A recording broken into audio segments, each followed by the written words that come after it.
আমরা আল্লাহ তাআলার কাছে অনেক সময় অনেক কিছু চাই, মনে করি এটা আমাদের জন্য কল্যাণকর, কিন্তু আমার মালিক জানে বান্দা যেটা চায় সেটা বান্দার জন্য কল্যাণকর নয়, বরং ক্ষতিকর। আল্লাহ তাআলা কোরআনুল কারীমের মধ্যে বলেন, আসা আন তাকরাহু শাইআন ওয়া হুয়া খায়রুল লাকুম ওয়া আসা আন তুহিব্বু শাইআন ওয়া হুয়া শাররুল লাকুম। অনেক কিছু আছে আমরা যেটাকে পছন্দ করি, অথচ আল্লাহ বলেন ওটার জন্য মধ্যে আমাদের মধ্যে কল্যাণ নাই, ক্ষতি। আবার অনেক কিছু আছে আমরা অপছন্দ করি, কিন্তু ওই অপছন্দের মধ্যে আমার আপনার জন্য কল্যাণ রেখে দিয়েছে কে? এজন্য বান্দা অনেক সময় আল্লাহর কাছে একটা চায়, কিন্তু বান্দারে আল্লাহ একটা দেয়, অথচ ওইটা চায় নাই। কেন দিছে? বলে আল্লাহ জানে আমার বান্দা যেটা চাইছে তার চাইতে যদি এইটা বান্দাকে দেয় এটা বান্দার জন্য কল্যাণকর বেশি হবে। এটা হলো দোয়ার তৃতীয় অবস্থা। দোয়ার সর্বশেষ অবস্থা, বান্দা আল্লাহ তাআলার কাছে দুনিয়ায় অনেক কিছু চায়, বান্দাকে আল্লাহ নগদে দেয় না, বিলম্বে দেয় না, বিকল্প দেয় না, বরং ওই দোয়ার প্রতিদানটা আল্লাহ তাআলা বান্দাকে আখিরাতে দেওয়ার জন্য রেখে দেয়। মুফাসসিরিনে কেরাম বলেন, কিয়ামতের দিন আমাদের হাতে আমাদের আমলনামা দেওয়া হবে, প্রত্যেকেই জানতে পারবে কি আমল করছে আর কতটুকু সওয়াব, কি গুনাহ করছে আর কত গুনাহ, সর্বশেষ তার ঠিকানাটা কি। আমলনামা দেখবে সারা জীবনের নামাজ এত সওয়াব, রোজা এত সওয়াব, দান এত সওয়াব, ভালো কাজ এত সওয়াব। একটা জায়গায় আমল আর এক পাশে লেখা সওয়াবের ভান্ডার, এক জায়গায় লেখা থাকবে দোয়া, পাশে থাকবে বিশাল এক সওয়াবের ভান্ডার। ও মনে করবে এই দোয়া এটা তো সামান্য এক ইবাদত, কিন্তু এত বিশাল সওয়াব কেন? আল্লাহ তাআলাকে জিজ্ঞাসা করবে, ও রব, নামাজের বিনিময়ে সওয়াব বুঝলাম, রোজারটা বুঝলাম, হজেরটা বুঝলাম, যাকাতেরটা বুঝলাম, কিন্তু পাশে দোয়া, এর বিনিময়ে এত বড় নেকি প্রতিদান, এটা কোন কারণে? আল্লাহ তাআলা বলবে, বান্দা দুনিয়ায় তুমি আমার কাছে চাইতা, আমি আল্লাহ তোমারে দিতাম না, তুমি মনে করতা এত সুন্দর ভাবে দোয়া করো, তোমার রব মনে হয় তোমার দোয়া কবুল করে নাই। না বান্দা, যেগুলো চেয়েছো দুনিয়ায় এটা তোমার জন্য কল্যাণকর ছিল না, এই জন্য দুনিয়ায় দেই নাই। আজকের এই সওয়াবের পাহাড় তোমার ওই দিনের দোয়ার সেই প্রতিদান। এইবার উনি কি বলবে? বলবে, ও রব, তাইলে যেই সমস্ত দোয়ার প্রতিদান দুনিয়ায় দিয়ে দিয়েছিলেন ওগুলাও যদি দুনিয়ায় না দিয়া আজকে দিতেন ভালো হইতো। তার মানে আমরা যদি দোয়ার আদব ঠিক রেখে আল্লাহর কাছে কিছু চাই, বান্দা হতাশ হওয়ার কোনো কিছু নাই, এর প্রতিদান আমাদের জন্য আল্লাহ রেখেছেন, হয়তো দুনিয়ায় না হয় আখিরাতে। এজন্য আল্লাহর কাছে চাওয়ার ক্ষেত্রে আমরা কার্পণ্যতা করব, যা দরকার সব চাইবো, শুধু যেগুলো চাওয়া আদবের খেলাফ এগুলো চাইবো না। আপনার যা দরকার সব চান, ফসল বারো দরকার চান, টাকা হারায় গেছে কোন আল্লাহ পাওয়ার ব্যবস্থা করেন, চশমা খুঁজে পান না, আল্লাহরে কোন আল্লাহ খুঁজে পাইতেছি না। যদি বান্দার সাথে আল্লাহর সাথে এইরকম কানেক্টিং হয়ে যায়, বলে এই বান্দা ডাক দিলেই সাড়া দেয় কে? জোরে বলেন কে? এজন্য আল্লাহ তাআলা বলেন, وقال ربكم ادعوني استجب لكم। আল্লাহ তাআলা বলেন, ও বান্দা, উদউনি, আমাকে ডাকো, আস্তাজিব লাকুম, আমি তোমাদের ডাকের সাড়া দিব, জবাব দিব। এখন যে আল্লাহ আমার আপনার ডাক শুনেন, আমার আপনার ডাকের জবাব দেন, বুঝবো কেমনে? এক বুজুর্গের কাছ থেকে আমরা উত্তরটা নেই। এই কথা এক বুজুর্গকে একজন জিজ্ঞাসা করছে, বলে, হুজুর, আল্লাহ তো বলছে উদউনি আস্তাজিব লাকুম, তোমরা আমাকে ডাকো, আমার কাছে চাও, আমি তোমাদের ডাকের সাড়া দিব। এখন আল্লাহ যে ডাকের সাড়া দিলেন বুঝবো কেমনে? বুজুর্গ বলেন, শোনো, প্রথমবার ডাকার পর দ্বিতীয়বার যদি তুমি আল্লাহকে ডাক দিতে পারো, মনে রাখবা প্রথম ডাকটা আল্লাহর কাছে পছন্দ হয়েছে, কবুল হয়েছে, এই জন্য আল্লাহ দ্বিতীয়বার ডাক দেওয়ার সুযোগ তোমাকে দিয়েছে। যদি তোমার ডাক আল্লাহর ভালো না রাখতো তাইলে দ্বিতীয়বার ডাক দেওয়ার আগে ক্লোজ করে দিত কণ্ঠস্বর। তাহলে আমরা আল্লাহ তাআলাকে ডাকবো, আল্লাহর কাছে চাইবো। বলে দোয়া হলো এমন এক পাওয়ারফুল জিনিস যার মাধ্যমে অসাধ্যকে সাধন করা যায়। আল্লাহ তাআলার কাছ থেকে অসম্ভব জিনিসকে সম্ভবে পরিণত করা যায়। অনেক ঘটনা আছে, বলতে গেলে লম্বা সময় যাবে, মূল কথাগুলোই আমরা মনে রাখি। কিন্তু আফসোস, আমাদের সমাজে আমরা অনেক মানুষ আছি আল্লাহর কাছে চাওয়া এটা যে ইবাদত, এই ইবাদতের ক্ষেত্রে আমাদের মধ্যে অহংকার পরিলক্ষিত হয়। অনেকে আল্লাহর কাছে বিনয়ের সাথে চাইবে। আরে ভাই, চাওয়ার জন্য হাত উঁচা করা লাগে না, তবে বিনয় হলো কি একেবারে একনিষ্ঠতা আর সর্বোচ্চ বিনয় প্রদর্শন করে দুহাত পেতে আল্লাহর কাছে চাওয়া। কারণ আমরা ফকির, আল্লাহ গনি, আমরা ফকির। আমরা তো আল্লাহর কাছে সর্বোচ্চ বিনয়ে ফকিরের মতো দুহাত পেতে আমরা আল্লাহর কাছে চাইব। চাওয়ার মধ্যে তাকাব্বুর থাকতে পারবে না, অহংকারী থাকতে পারবে না। এজন্য অনেক মানুষ আছে দেখবেন, যদি দুহাত তুলে উঁচু করে দোয়া করার কথা বলেন, এরা এইটাকে এমন ভাবে ইগনোর করে, ডিনাই করে, কেমন যেন মনে হয় হাত উঁচু করে দোয়া করা এটা হারাম, এরকম মনে করে। ঠিক কিনা বলেন? অথচ দোয়ার মধ্যে সর্বোচ্চ বিনয় প্রদর্শন হয় দুহাত তুলে আল্লাহর কাছে দোয়া করবে। এখন অনেকে আবার বলে ফরজ নামাজের পরে দোয়া করবে, এটা বেদাত। আমরা সবাই বলি, যে বলে দোয়া করতেই হবে সেও ভুল, যে বলে দোয়া করাই যাবে না সেও ভুল। আমরা মধ্যম পন্থা অবলম্বন করব। কেন? অনেকগুলো হাদিসে প্রমাণ যে কোনো ইবাদতের পরে দোয়া কবুল হওয়ার সম্ভাবনা থাকে। তা যত ইবাদত আছে, ঈমানের পরে সবচাইতে গুরুত্বপূর্ণ ইবাদত কোনটা? জোরে বলেন কি? এই নামাজে আমরা এমন কিছু করি, আমার কপালটা আল্লাহর কুদরতি কদমে আমরা ঠেকায় দেই। ঠিক কিনা বলেন? এই ইবাদতের পরে, নামাজের পরে মানুষের দিলের মধ্যে একটা পরিবর্তন আসে, জোশ আসে। ওই যে কইছি যে দিল ঠিক থাকতে হবে। দেখবেন যে কোনো ভালো কাজ, যে কোনো ইবাদত, এরপরে দিলের অবস্থা একটু এরকম থাকে, চাওয়ার মতো আগ্রহ থাকে, অন্য চিন্তা কম থাকে। বলে এই জন্য ফরজ ইবাদতের পরে দোয়া কবুলের সম্ভাবনা থাকে। এই জন্য ইমাম সাহেব মুসল্লিদের নিয়ে একটু দোয়া করে। বলে দোয়া না করলেও তো কোনো সমস্যা নাই, করলেও তো কোনো সমস্যা নাই। যেহেতু এই বিষয়টা নিয়ে সমস্যা, তাহলে আমাদেরও একটা পদ্ধতি অবলম্বন করলে ভালো হয়। আমার মনে হয় যদি ইমাম সাহেবরা মাঝে মধ্যে করে, মাঝে মধ্যে ছাড়ে, তাইলে মুসল্লি বুঝবে যাক এটা করাও যায়, ছাড়াও যায়। তাইলে আর দ্বন্দ্বটা থাকবে না। কিছু ভাই না করলে কয় একবারে শেষ হয়ে গেল, আর কিছু ভাই করলে বলে বেদাত করে শেষ করে দিল। আমরা মধ্যম পন্থা অবলম্বন করবো ইনশাআল্লাহ। আর ফরজ ইবাদতের পরে দোয়া কবুলের সম্ভাবনা থাকে, দোয়া করব। এরপরে শুধু ইমামের সাথে নামাজের পরে বা সম্মিলিত ভাবে যখন দোয়া করি মাহফিলের শেষে, অনেকে এই যেই হাত তুলে আর কোন সময় হাত তুলে দোয়া করে না। যখন একটু ইমামের সাথে আছে, মাহফিলে আছে, এই যে দোয়া করছে, আর কোন সময় দোয়ার খবর থাকে না। অথচ উচিত কি, আপনি নফল নামাজ পড়ছেন, একেবারে একাগ্রতার সাথে দীর্ঘক্ষণ আল্লাহর কাছে চান। একটু আগে উঠতে পারছেন, তাহাজ্জুদের 2-4 রাকাত নামাজ পড়ে আল্লাহর কাছে বলেন। কারণ এই টাইমে বলার সুবর্ণ সুযোগ। কেন? হাদিসে আসছে প্রত্যেক রজনীতে অর্ধরাতের পর বান্দা আল্লাহকে ডাকে, বান্দা কার কি প্রয়োজন আমার কাছে চাও। সুবহানাল্লাহ।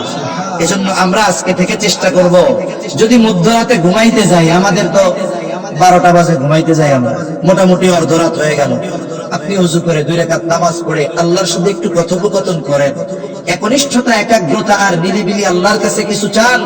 কারণ এইভাবে দোয়া কবুলের সম্ভাবনা বেশি থাকে। তাহলে বলেন, দোয়ার ক্ষেত্রে আমরা আমাদেরকে অহংকারী আচরণ প্রদর্শন করাবো না, ইনশাআল্লাহ। এই দোয়া আল্লাহ তাআলা ইবাদত বলেছেন। আল্লাহ বলেন, وقال ربكم ادعوني استجب لكم ان الذين يستكبرون عن عبادتي। যারা আমার কাছে চাওয়ার ব্যাপারে, ইবাদতের ব্যাপারে, দোয়া করার ব্যাপারে অহংকার করে, অহংকার, আল্লাহ তাআলা বলেন সায়াদখুলুনা জাহান্নামা দাখিরিন, অচিরেই তাদেরকে লাঞ্ছিত অপমানিত অবস্থায় জাহান্নামে প্রবেশ করানো হবে। আর নবীজিও বলেন আদ-দুআউ হুয়াল ইবাদাহ, দুআই ইবাদত, দুআই ইবাদত। আরেক হাদিসে নবীজি বলেন আদ-দুআউ মুখুল ইবাদাহ, দোয়া হলো ইবাদতের মগজ। এই যে আমরা নামাজ পড়ি এটাও দোয়া। আর নামাজের মধ্যে প্রত্যেক রাকাতে সূরা ফাতিহা পড়তে হয়। ইমামের পেছনে যখন পড়ি আমাদের দায়িত্ব ইমামের, ইমাম পড়েন। একা যখন পড়ি আমি নিজে পড়ি সূরা ফাতিহা। বলে সূরা ফাতিহার যতগুলো নাম এর মধ্যে অন্যতম একটি নাম হলো সূরাতুদ দুআ। اللهم صل على محمد وعلى آل محمد كما صليت على إبراهيم وعلى آل إبراهيم إنك حميد مجيد اللهم بارك على محمد وعلى آل محمد كما باركت على إبراهيم وعلى آل إبراهيم إنك حميد مجيد الحمد لله।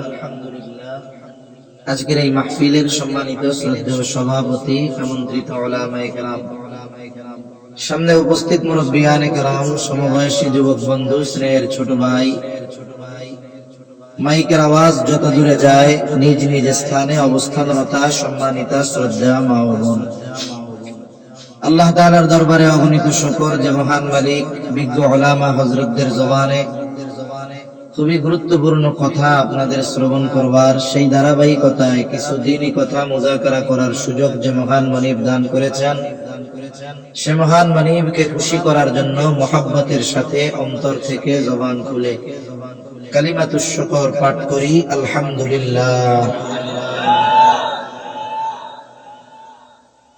অগণিত দুরূদ ও সালাম সাইয়্যিদুল আম্বিয়া, আশরাফুল আম্বিয়া, খাতামুল আম্বিয়া, ইমামুল মুরসালিন, রাহমাতুল লিল আলামিন, মুহাম্মাদুর রাসূলুল্লাহ সাল্লাল্লাহু আলাইহি ওয়াসাল্লামের উপর।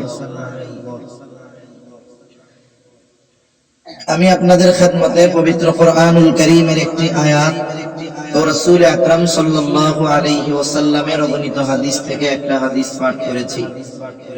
আল্লাহ তাআলার কাছে তৌফিক চাই অল্প সময়ের মধ্যে আল্লাহ কিছু কথা বলার তৌফিক দেন, যেগুলো আমাদের সবার দুনিয়া এবং আখিরাতের জন্য কল্যাণকর হয়। সকলে জবান খুলে বলি আমিন। আমরা অনেকে মনে করি দোয়া মানে হলো যে শুধুমাত্র হাত উঁচু করেই দোয়া করতে হবে, এটাই মনে হয় শুধু দোয়া। বিষয়টা এমন নয়। অনেক সময় দোয়া মানুষের দিল থেকে আসে, হাতও উঁচা করে না, মুখ দিয়েও কিছু বলে না। দিলের কথোপকথন, দিলে কি হইতেছে এটা দুনিয়ার কেউ না জানলেও জানে কে? আল্লাহ জানে।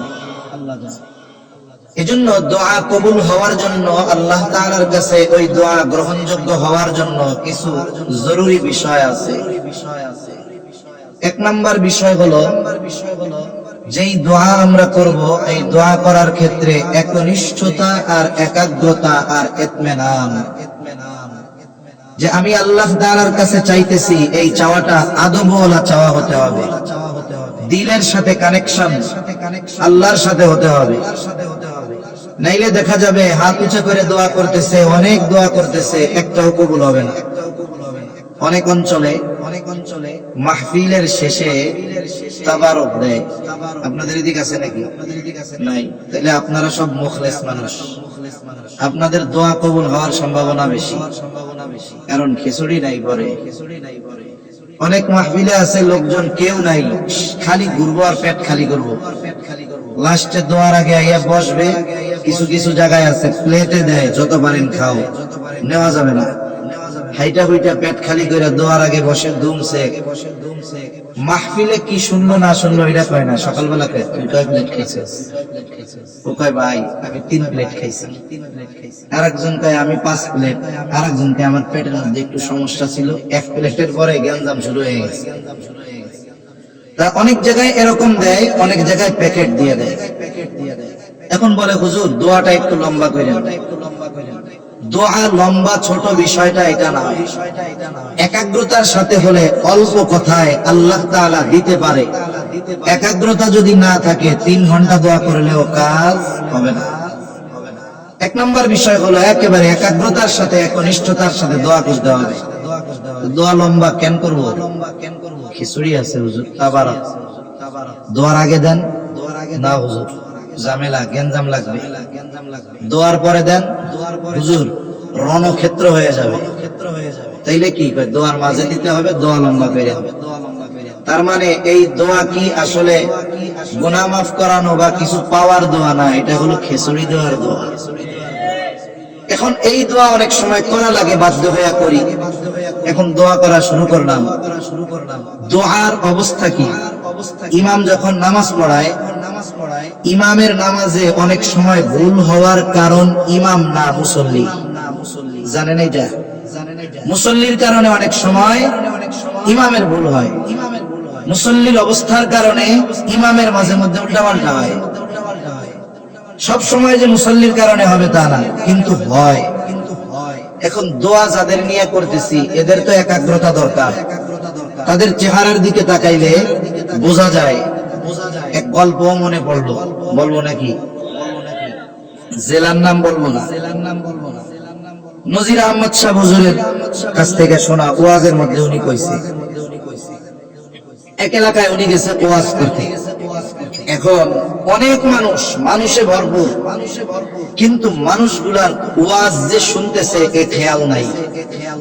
শ্রোতা যদি 2-3 হয়, কিন্তু তাদের একাগ্রতা আর খেয়াল যদি ভালো হয়, আল্লাহর পক্ষ থেকে তাদের কারণে কথা আসে। শ্রোতা হাজার হাজার, কিন্তু উল্টা পাল্টা কথা বলে মজা লাগবে, কথা আসবে না, বেঁধে যাবে। তো হুজুর বয়ান করতেছে, কয় আমি বয়ান করতেই পারি না, লোকজন খালি এদিকে তাকায় ওদিকে তাকায়, লোক তো মাঠ ভরা। উনি বলতেছে কি ব্যাপার, এই অবস্থা কেন?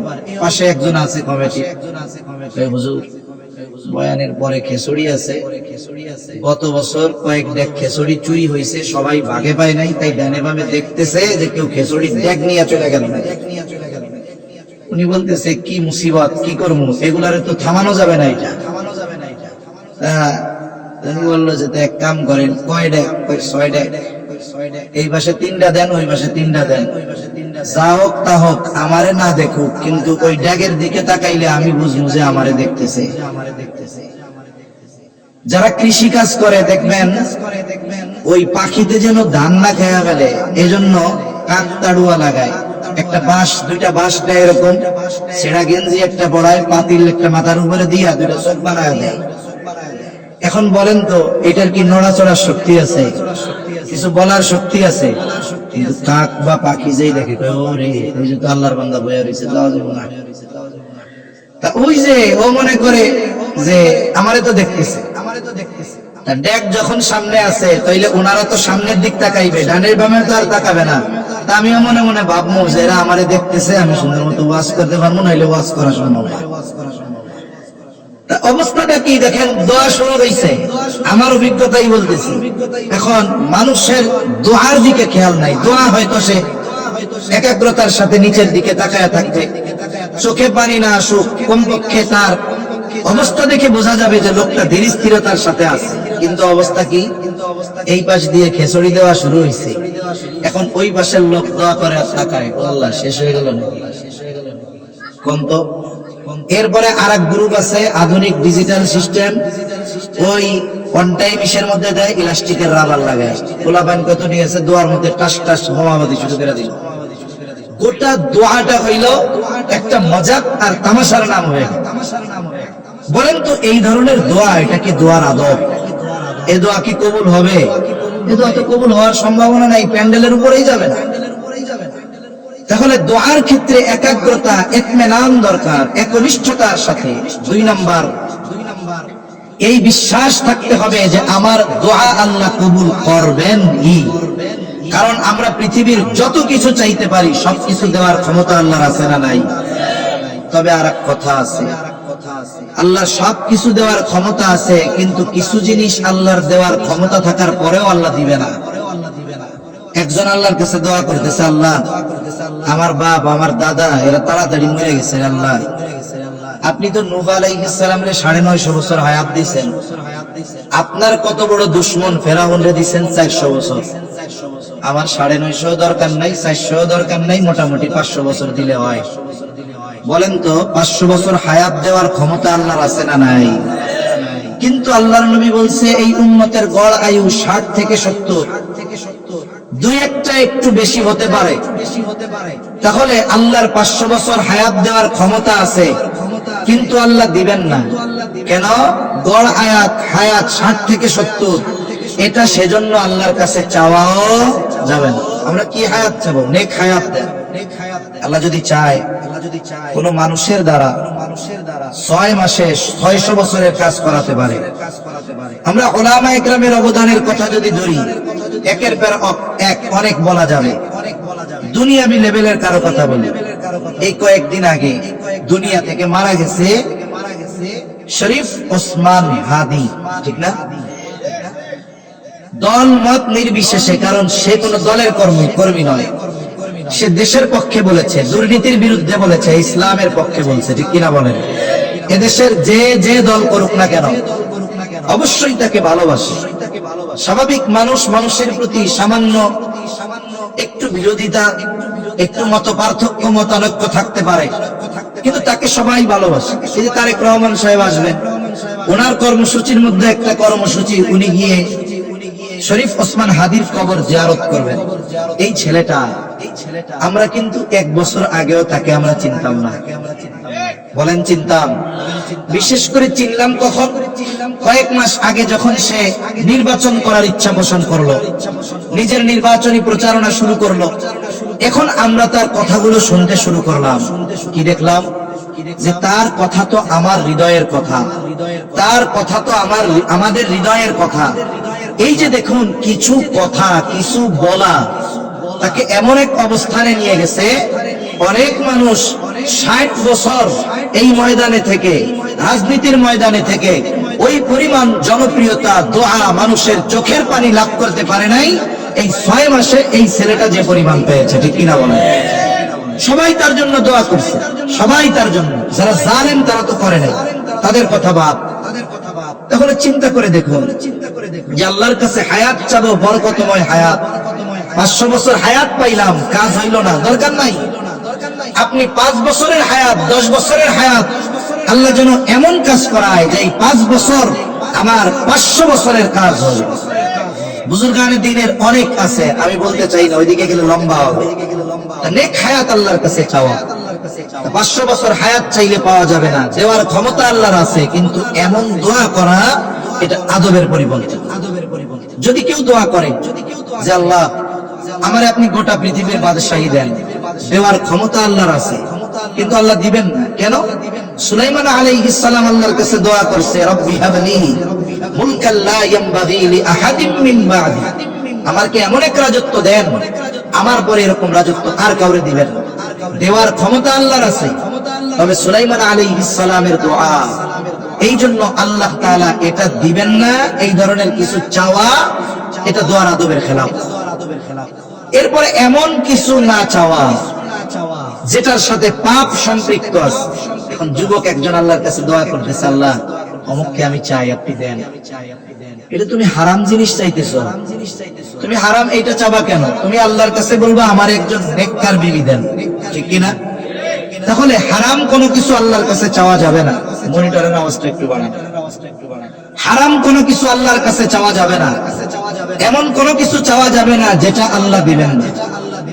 এরপরে দোয়ার আরেকটা আদব, দোয়া কবুলের। বলে দোয়া কবুলের জন্য তাড়াহুড়ো করা যাবে না, প্রেসার দেওয়া যাবে। যেমন আমরা একজনের কাছ থেকে আরেকটা জিনিস চাওয়ার ক্ষেত্রে কি করি, এই মিয়া দেন তো, এক্ষুনি দেন। আল্লাহ তাআলাকে দোয়ার ব্যাপারে এমনটা বলা যাবে না। দোয়ার ক্ষেত্রে সবর থাকতে হবে, আর এই বিশ্বাস থাকতে হবে যে আমি যেটা চাচ্ছি, চাওয়া যদি ঠিক হয়, ইতমিনান যদি থাকে, অবশ্যই অবশ্যই আমার আপনার দোয়া কবুল করবেন কে? আল্লাহ তাআলা এমন এক মহান সত্তা, যার কাছে না চাইলে তিনি রাগ হন। দুনিয়ার যত টাকা পয়সাওয়ালা ধন দৌলতওয়ালা হোক না কেন, কোন ব্যক্তি যদি তার কাছে বারবার চায়, তখন ওই ব্যক্তি একটা সময় অধৈর্য হয়ে যায়। আর আল্লাহ তাআলা হলেন এমন এক মহান সত্তা, বান্দা তার কাছে না চাইলে তিনি রাগ হন। বান্দা যত চায়, আল্লাহ তাআলা বান্দার প্রতি তত খুশি হয়।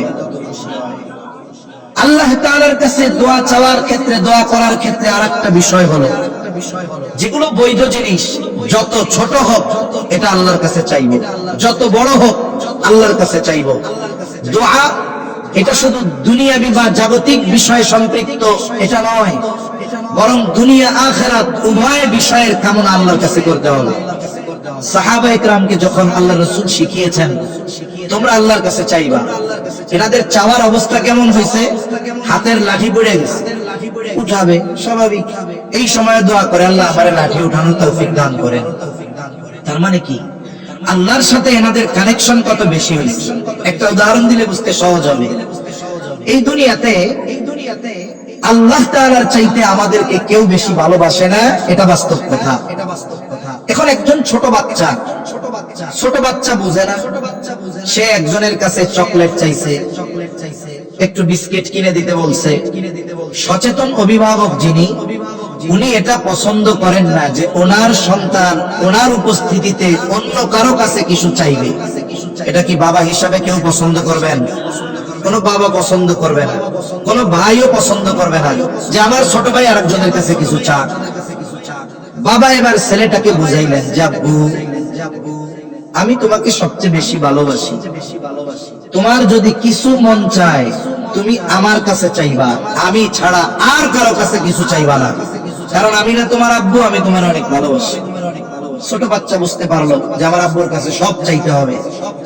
এবার আব্বুর হাত ধরে দোকানে গেছে। দোকানে যাওয়ার পরে বাচ্চারা দামি কোনটা এটা খুঁজে না, চকচক করে দেখতে কোনটা এটা খুঁজে। এখন ও চকচক করে যেই জিনিস সেটা হলো 1 টাকার চকলেট। আমাদের সময় 4 আনায় চকলেট পাওয়া যাইতো, রঙিন পলিথিনে মোড়ানো থাকতো, এটা খুব প্রিয় ছিল আমাদের।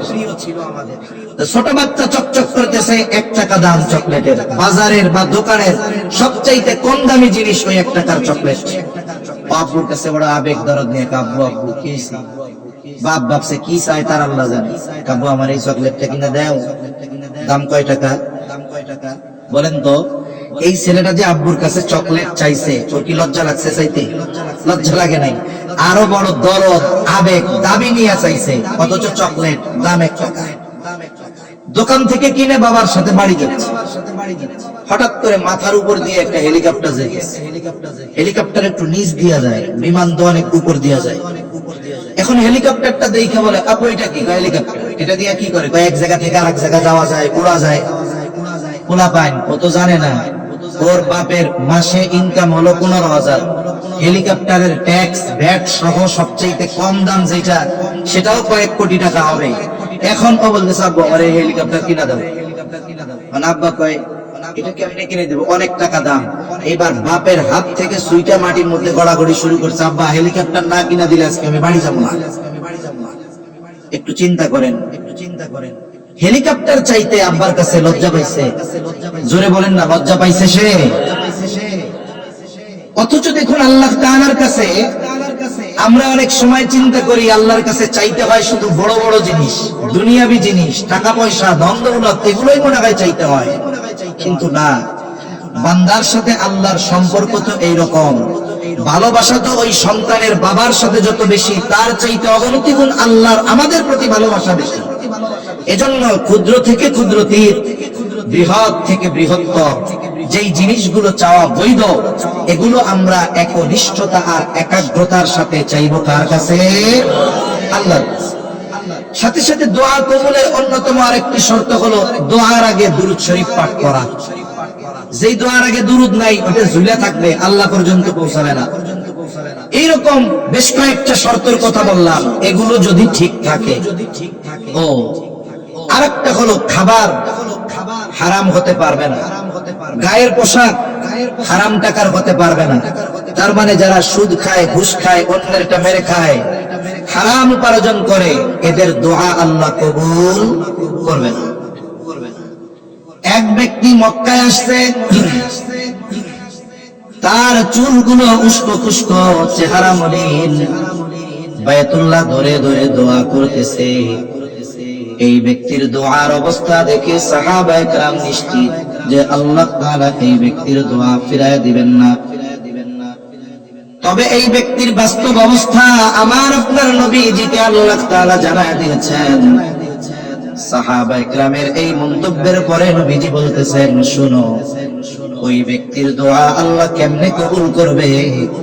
যার দেহটা হারাম খাবার দিয়ে গঠিত, আর যার গায়ে হারাম টাকার পোশাক, ওই ব্যক্তির দোয়া আল্লাহ কেমনে কবুল করবে? সাথে সাথে দোয়ার ক্ষেত্রে আমরা হারাম কোনো কিছু চাইব না। এই শর্তগুলো ঠিক রেখে আমরা যদি দোয়া করি, আল্লাহর কাছে চাই, আমাদের প্রত্যেকটা চাওয়া আর প্রত্যেকটা ডাকের সাড়া যিনি দিবেন তিনি কে? এখন এই দোয়া কবুল হবে কোনো সন্দেহ নাই। কোন ব্যক্তির দোয়া আল্লাহ বিফলে দিবেন না যদি এই শর্তগুলো ঠিক থাকে, তবে তার দোয়ার অবস্থা হয় কয়েকটা। আমি এই অল্প কয়েকটা কথা বলে আলোচনা শেষ করে দিব। এক নম্বর, যখন বান্দা এই শর্তগুলো ঠিক রেখে একাগ্রতার সাথে আল্লাহ তাআলাকে ডাকে, বান্দা ওই মুহূর্তে যেটা চায় সাথে সাথে সেটা বান্দাকে আল্লাহ তাআলা দিয়ে দেয়। তাহলে দোয়ার প্রথম অবস্থা চাওয়া মাত্রই আল্লাহ তাআলা দিয়ে দেন। আপনার আমার জীবনে এইরকম অনেক ঘটনা ঘটেছে, কিন্তু আমি আপনি খেয়াল করি না এই বিষয়গুলো। যদি খেয়াল করতাম তাইলে অবনীত চিত্তে আল্লাহ তাআলার কৃতজ্ঞতা প্রকাশ করতাম। মনে করেন একজন ব্যক্তি, আপনাদের অঞ্চলগুলো একটু ঠান্ডা অঞ্চল, বেশি রাত হলে গাড়ি ঘোড়া চলে না, বেশি রাত হলে মানুষের চলাচল থাকে না। মনে করেন আরো ভিতরে যেখানে জনবসতি পাতলা, সন্ধ্যার একটু পরে গাড়ি চলাচল বন্ধ হয়ে যায়। এইরকম এক প্রত্যন্ত অঞ্চলে একজন ব্যক্তি গভীর রাতে তার মা, সন্তান অথবা স্ত্রী অসুস্থ হয়ে গেল। গভীর রাত, এলাকার কোন ডাক্তারের দোকান খোলা নাই, বাজার অনেক দূরে, আবার তাকে এই স্ত্রী, সন্তান অথবা মা বাবাকে নিয়ে হসপিটালে যেতে হবে, অবস্থা ভালো না। কিন্তু সন্ধ্যার পরে গাড়ি চলে না, কি করা যায়? এবার সে ঘর থেকে বের হয়, ঘর থেকে বের হয়ে বাজারের দিকে, রাস্তার দিকে অগ্রসর হয়। এই সময়টাতে তার দিলের মধ্যে একটা কথা থাকে, সে হাতও উঁচু করে না, জবান দিয়েও কিছু বলে না, কিন্তু অন্তরে তার বড় চাওয়া, আহারে এখন যদি একটা অটো, ইজি বাইকের ব্যবস্থা হইতো, গাড়ির ব্যবস্থা হইতো, আমার অসুস্থ সন্তান, বাবা মা অথবা স্ত্রীকে নিয়ে আমি ডাক্তারের কাছে যাইতে পারতাম। মনের মধ্যে এই চিন্তা, আর রাস্তার দিকে অগ্রসর হয়। দেখা গেল রাত ৩টা, এক আল্লাহর বান্দা তার জন্য একটা সিএনজি, ইজি বাইক অথবা অটো নিয়ে বসে আছে। সে গিয়া বলে, ভাই কই যাবেন? আমি ওই মেন রোডে যাবো, মাস্টার বাড়ি। বলে, আমারও তো ওই দিকে যাওয়া দরকার। এত রাত্রে যাবেন কেন? বলে, যাব, আমার এক ভাই চট্টগ্রাম থেকে আসতেছে, আধা ঘন্টা পরে উনি নামবে, এই জন্য যাওয়ার প্রস্তুতি নিচ্ছি। আপনি হয়তো মনে করতে পারেন ওই ব্যক্তি যাত্রীকে আনার জন্য যাবে, আপনি হয়তো এটা মনে করতেছেন, কিন্তু না, আল্লাহ তাআলা ওই যাত্রীকে আনার প্রয়োজনীয়তা সৃষ্টি করেছেন আপনার দোয়ার বদৌলতে, যেটা অসম্ভব ছিল। অথচ এটা ওই যে দিলের দোয়া, দিলের সাথে দিলের কথোপকথন হয়েছে আল্লাহর সাথে, আল্লাহ দোয়া কবুল করছে। এটা তো একটা উদাহরণ। এইরকম আমার আপনার জীবনে অনেক কিছু হয়। গাড়ি ভরপুর, বাড়িতে যাবে, দাঁড়াইয়াও যাওয়ার উপায় নাই। অন্যান্য দিন যদি ময়মনসিংহের দিকের গাড়ি হয় তাইলে ঠেললেও সরানো যায় না, তিনটা এক জায়গায় দাঁড়ায় থাকে যাত্রী নেওয়ার লাগে। আজকে আমাকে দিক তাকায়ও না, কেন কয় সিটও নাই, খাড়ানোর জায়গাও নাই।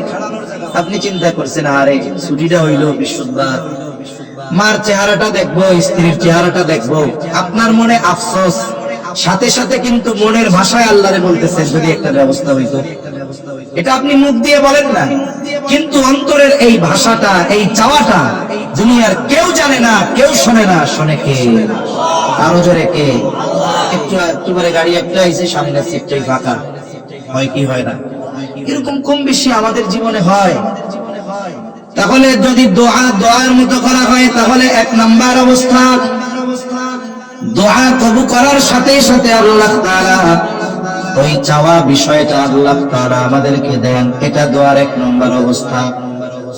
দুই নম্বর বলে বান্দা যেটা আল্লাহর কাছে চায় আল্লাহ তাআলা এটা দেন, তবে সাথে সাথে না, বিলম্বে দেয়। দেখা গেল আজ থেকে 2000 সালে এক আল্লাহর বান্দা দোয়া করেছে, আল্লাহ আমারে যদি একটু আপনি আপনার ঘরটা জিয়ারত করাইতেন আমার খুব শান্তি লাগতো, যদি নবীর রওজাটা জিয়ারত করতে পারতাম শান্তি লাগতো।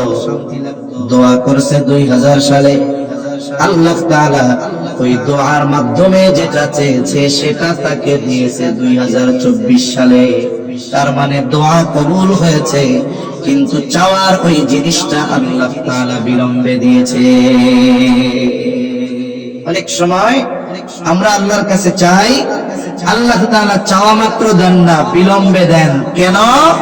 কারণ এই বিলম্বে দেওয়ার মধ্যে কল্যাণ আছে, এটা আমি আপনি না জানলেও জানে কে।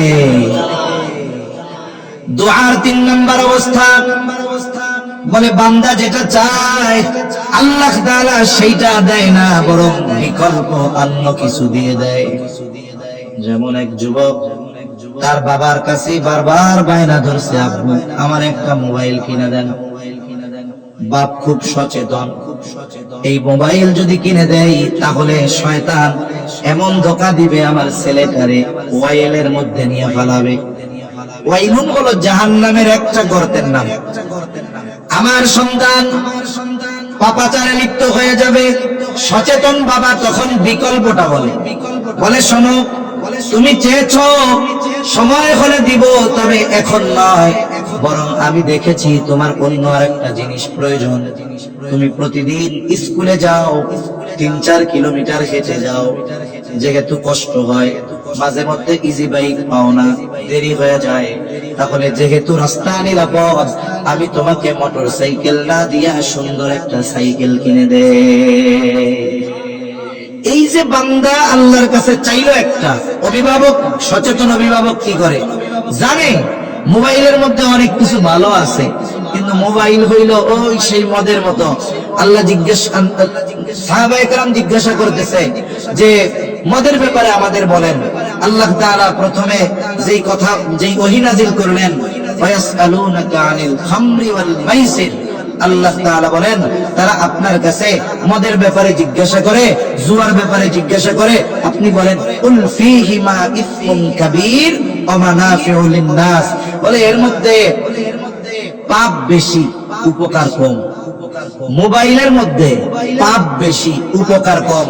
বাপ বুঝতে পারছে এখন দিলে সব শেষ, তাইলে এইটা না দিয়া এমন একটা ওরে দেই যেটা ওর জন্য উপকার হবে।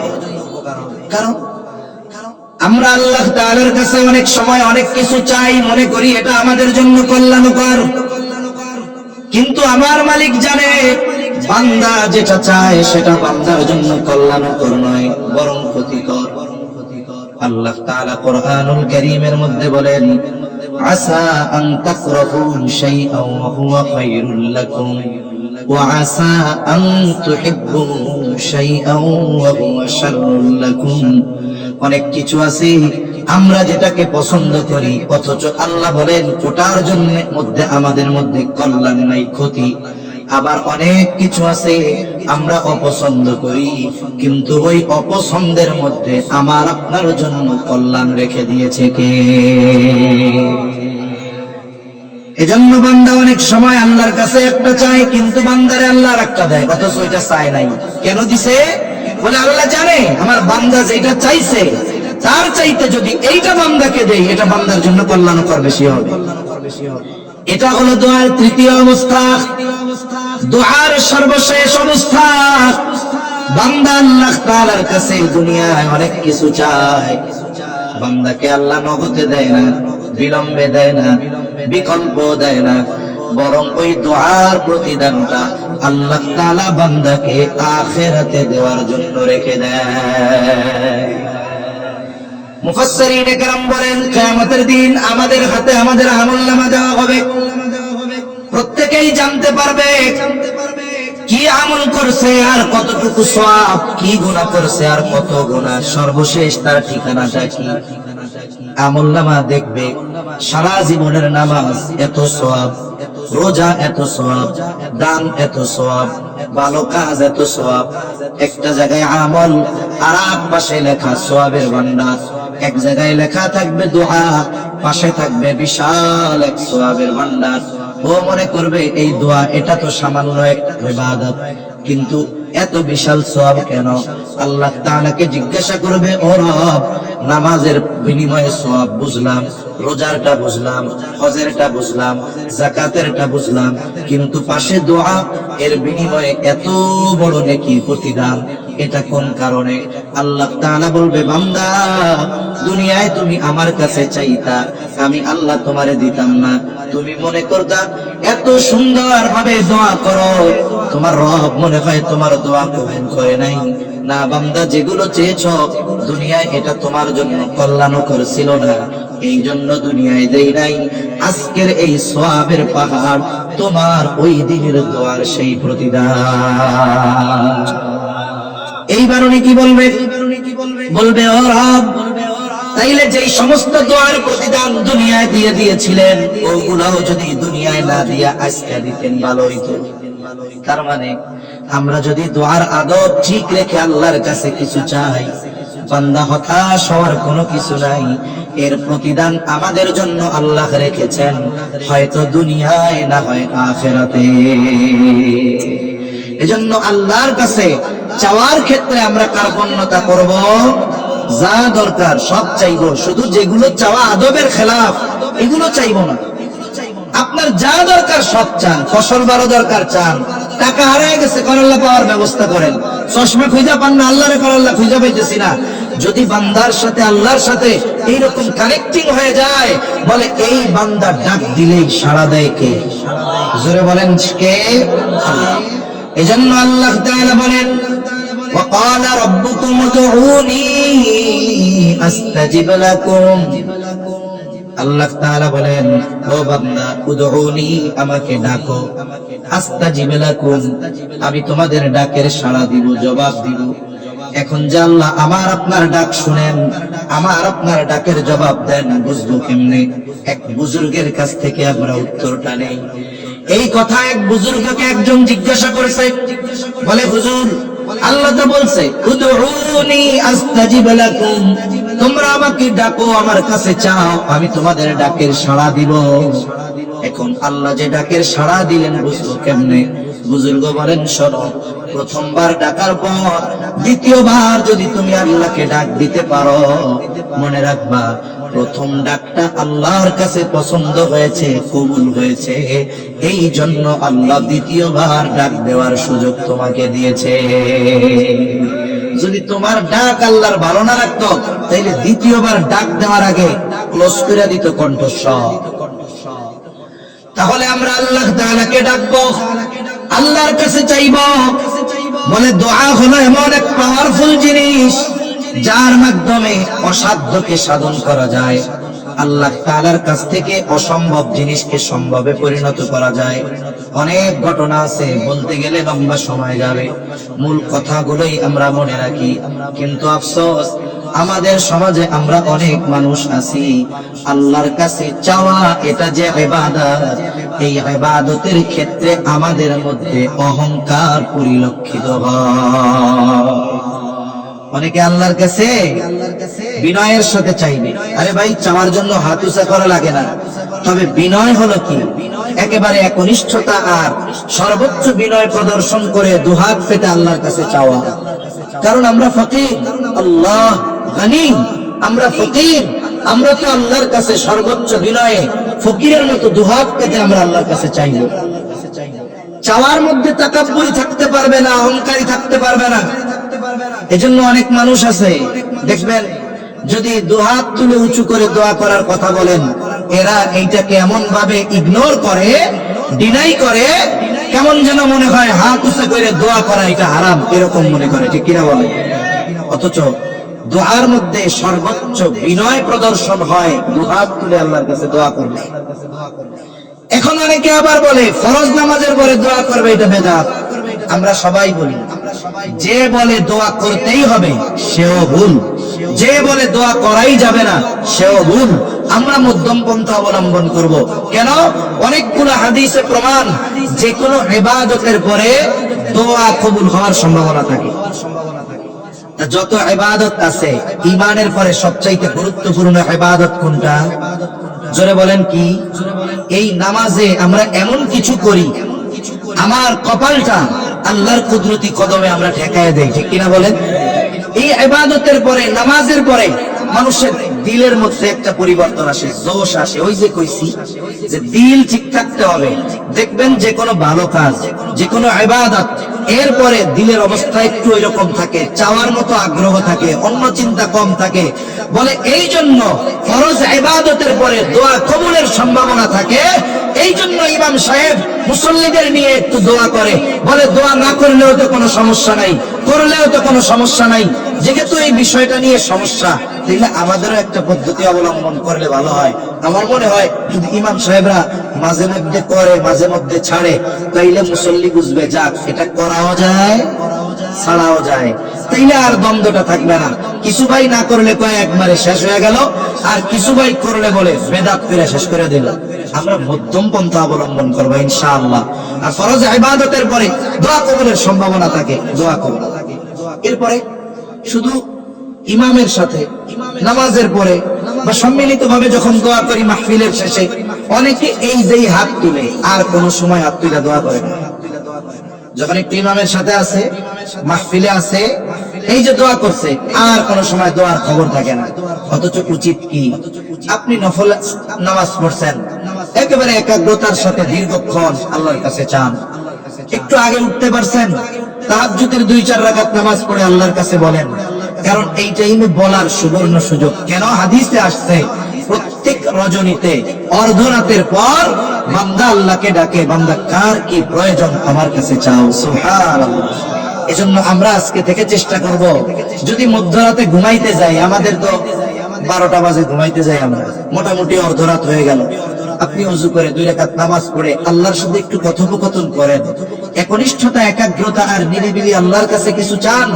কারণ এইভাবে দোয়া কবুলের সম্ভাবনা বেশি থাকে। তাহলে বলেন, দোয়ার ক্ষেত্রে আমরা আমাদেরকে অহংকারী আচরণ প্রদর্শন করাবো না, করে ইনশাআল্লাহ। এই দোয়া আল্লাহ তাআলা ইবাদত বলেছেন। আল্লাহ বলেন, وقال ربكم ادعوني استجب لكم ان الذين يستكبرون عن عبادتي। যারা আমার কাছে চাওয়ার ব্যাপারে, ইবাদতের ব্যাপারে, দোয়া করার ব্যাপারে অহংকার করে, অহংকার, আল্লাহ তাআলা বলেন সায়াদখুলুনা জাহান্নামা দাখিরিন, অচিরেই তাদেরকে লাঞ্ছিত, অপমানিত অবস্থায় জাহান্নামে প্রবেশ করানো হবে। আর নবীজিও বলেন আদ-দুআউ হুয়াল ইবাদাহ, দুআই ইবাদত, দুআই ইবাদত। আরেক হাদিসে নবীজি বলেন আদ-দুআউ মুখুল ইবাদাহ, দোয়া হলো ইবাদতের মগজ। এই যে আমরা নামাজ পড়ি, এটাও দোয়া।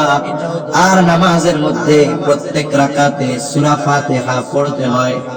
ইমামের পেছনে যখন পড়ি, আমাদের দায়িত্ব ইমামের, ইমাম পড়েন। একা যখন পড়ি, আমি নিজে পড়ি সূরা ফাতিহা। বলে সূরা ফাতিহার যতগুলো নাম এর মধ্যে অন্যতম একটি নাম হলো সূরাতুদ দুআ।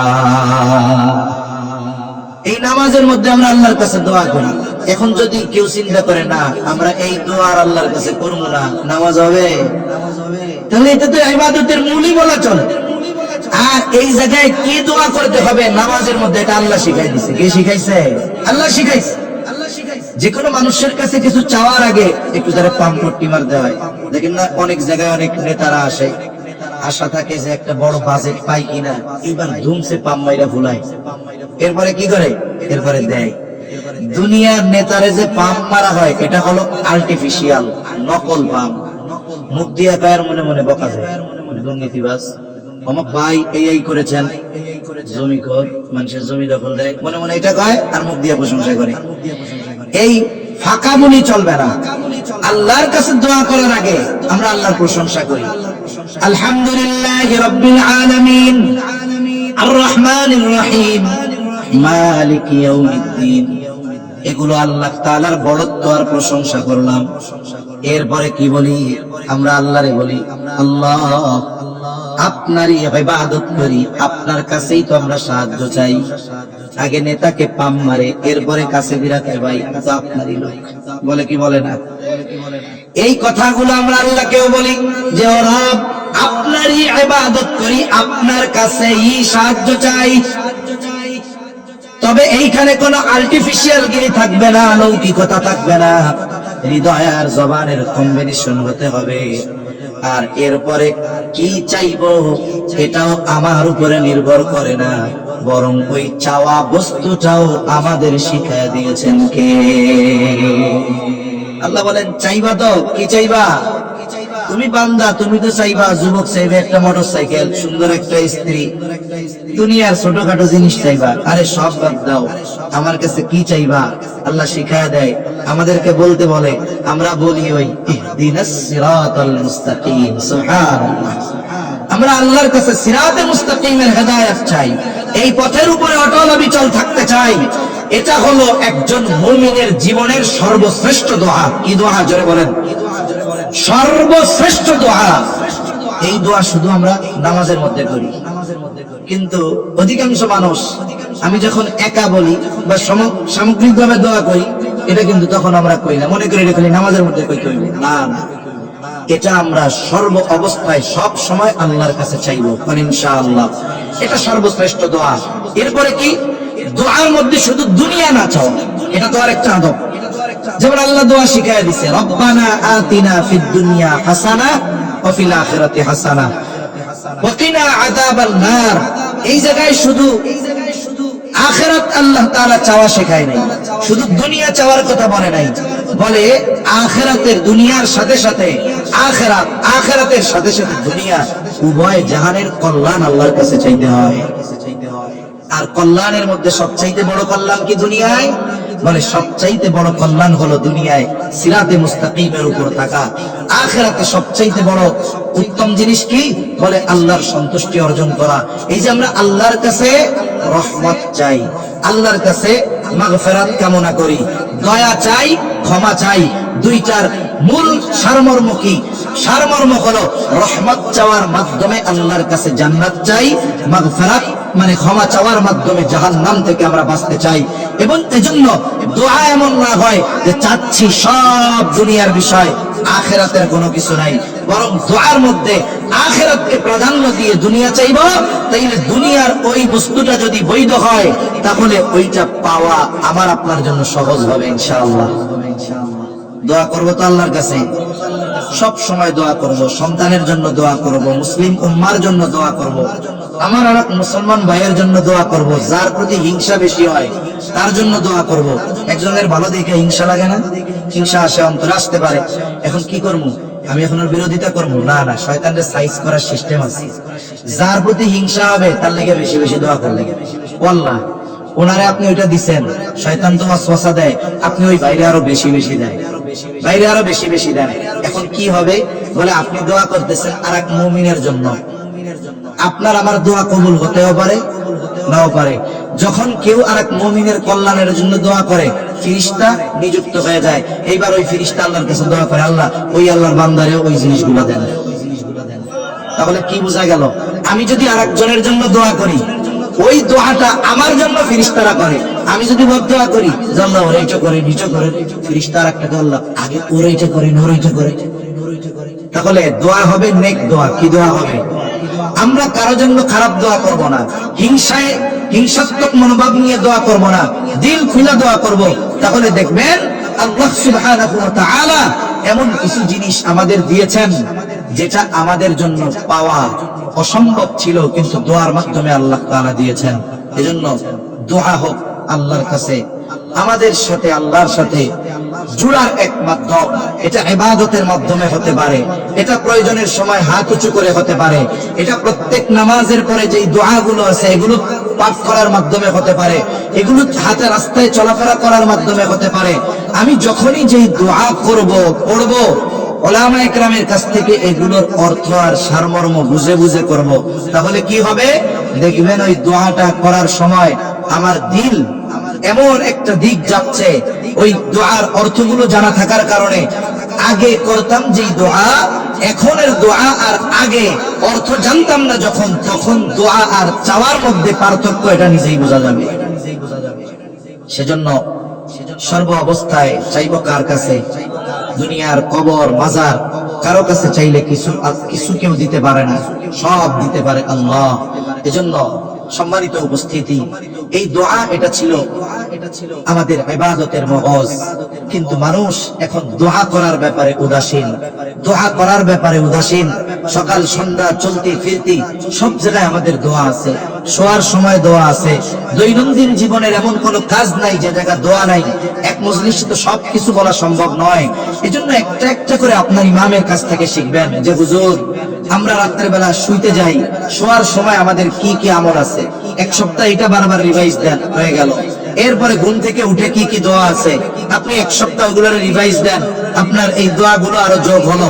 এইভাবে এক এক করে আমি আপনি যদি শেখার চেষ্টা করি, দেখবেন জীবনের প্রতিটা পদক্ষেপে আল্লাহর কাছে সাহায্য চাওয়ার শিক্ষা আল্লাহ এবং তার রাসূল দিয়েছেন, ওটা আমাদের জীবনে বাস্তবে পরিণত হবে ইনশাআল্লাহ। আল্লাহ সুবহানাহু ওয়া তাআলা আমাদের সবাইকে আল্লাহ তাআলার কাছে বেশি বেশি চাওয়ার তৌফিক দান করেন, বলি আমিন। ওয়া আখিরু দাওয়ানা আনিল হামদুলিল্লাহি রাব্বিল আলামিন। আসসালামু আলাইকুম ওয়া রাহমাতুল্লাহি ওয়া বারাকাতুহু। দুরূদ শরীফ পড়ি আমরা। আল্লাহুম্মা সাল্লি আলা মুহাম্মাদ ওয়া আলা আলি মুহাম্মাদিন কামা সাল্লাইতা আলা ইব্রাহিম ওয়া আলা আলি ইব্রাহিম ইন্নাকা হামিদুম মাজিদ। اللهم بارك على محمد وعلى آل محمد كما باركت على إبراهيم وعلى آل إبراهيم إنك حميد مجيد। সবাই সবার জন্য দোয়া করব। আরিফ ভাই তার মায়ের জন্য দোয়া চেয়েছে, আমরা দোয়া করি আল্লাহ ওনার আম্মাকে সুস্থ করে দেন।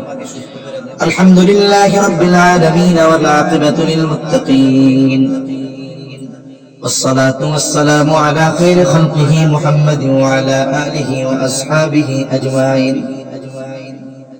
ربنا ظلمنا أنفسنا وإن لم تغفر لنا وترحمنا لنكونن من الخاسرين. ربنا آتنا في الدنيا حسنة وفي الآخرة حسنة وقنا عذاب النار. ربنا لا تزغ قلوبنا بعد إذ هديتنا وهب لنا من لدنك رحمة إنك أنت الوهاب. وأفوض أمري إلى الله إن الله بصير بالعباد. حسبنا الله ونعم الوكيل نعم المولى ونعم النصير. اللهم حاسبنا حسابا يسيرا اللهم حاسبنا حسابا يسيرا اللهم إنك عفو كريم تحب العفو فاعف عنا. রব্বুল আলামিন গভীর রাত পর্যন্ত দিনী আলোচনার পরে প্রচন্ড শীতের মধ্যে আয় আল্লাহ গুনাহ মাখা হাত আমরা আপনার শাহী দরবারের দিকে তুলে ধরেছি। আয় আল্লাহ, রাত যত গভীর হয় দুনিয়ার মানুষের দরজাগুলো বন্ধ হয়ে যায়। আয় আল্লাহ, রাত যত গভীর হয় আপনার রহমতের দুয়ার কত উন্মোচিত হয়। আমরা গুনাহগার, আপনি গফফার, আপনি আপনার গফুর গফফার রহিম রহমান নামের ওসিলায় যে যেখান থেকে হাত উঁচু করেছে আমাদের বিগত জীবনের সব ধরনের গুনাহগুলো মাফ করে দেন। আল্লাহ আমাদের আত্মীয় স্বজন দেশ বিদেশে যে যেখানে আছে মাফ করে দেন। যারা দুনিয়া ছেড়ে চলে গেছে মাফ করে কবরগুলো জান্নাতের টুকরো বানায় দেন।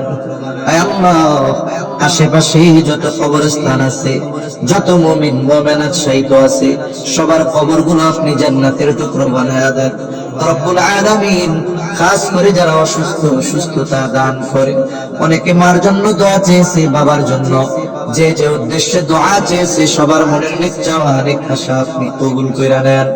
আয় আল্লাহ, খাস করে যেই মাদ্রাসার উদ্যোগে মাহফিল, মাদ্রাসা খানা কবুল করে নেন। উস্তাদ ছাত্র পরিচালনায় যারা আছে কবুল করে নেন।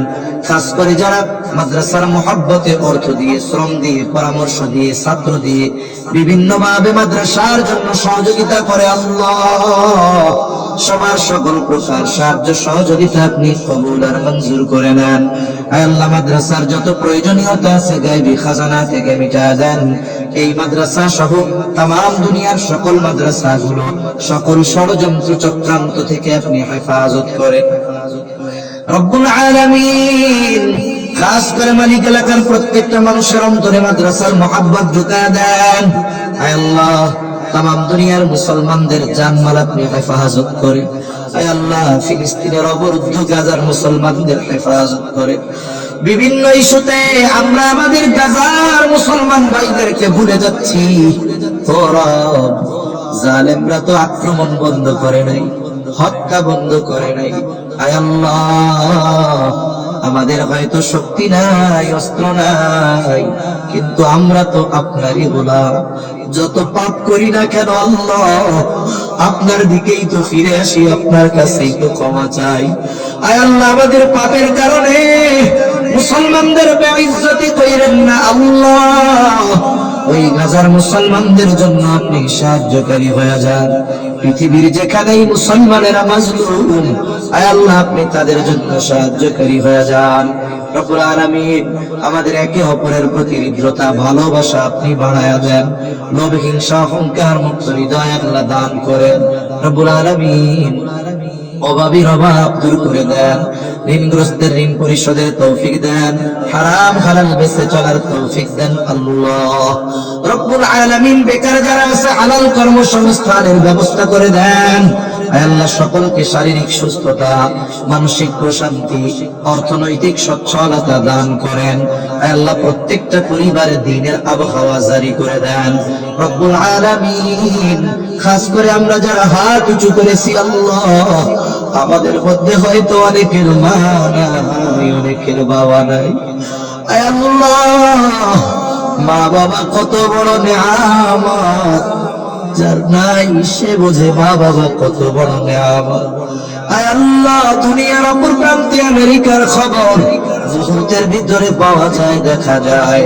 3 হাত মাটির নিচে ওই মুহাম্মতের মা বাবার কবরের খবর জানা যায় না, দেখা যায় না। আয় আল্লাহ, গুনার কারণে যদি কারো মা বাবার কবরে আযাব হয়, এখানে উলামায়ে কেরাম আছেন, তালিবুল ইলম আছে, আপনার দাড়ি পাকা বান্দা আছে, যুবক আবেদ আছে, মুসাফির আছে, যাকে পছন্দ, যারা আমল পছন্দ, তার আমলের ওসিলায় ওই মা বাবার কবরের আযাব আপনি মাফ করে দেন। কবরগুলো জান্নাতের টুকরো বানায় দেন। কিয়ামতের দিন হিসাব সহজ করে জান্নাতের ব্যবস্থা করে দিয়েন। যাদের মা বাবা বেঁচে আছে, সুস্থ দীর্ঘনেক হায়াত আল্লাহ আপনি দান করেন। আয় আল্লাহ, যাদের সন্তান অবাধ্য আছে, সন্তানগুলারে বাধ্য করে দেন। আয় আল্লাহ, খাস করে মালিক মা বোনদের কবুল করে নেন, পর্দানিশীন বানায়া দেন। আয় আল্লাহ, 5 ওয়াক্ত নামাজ যথাযথভাবে আদায় করার তৌফিক দেন রব্বুল আলামিন। আমাদের সকলকে সকল পাপাচার, অনাচার, অশ্লীলতা থেকে বেঁচে থাকার তৌফিক ও হিম্মত দেন রব্বুল আলামিন। বেনামাজিদের নামাজি বানায়া দেন, সুন্নাত বিহীন মানুষগুলোকে সুন্নাত ওয়ালা বানায়া দেন। আয় আল্লাহ, দ্বীনের উপরে চলা আপনি সহজ করে দেন।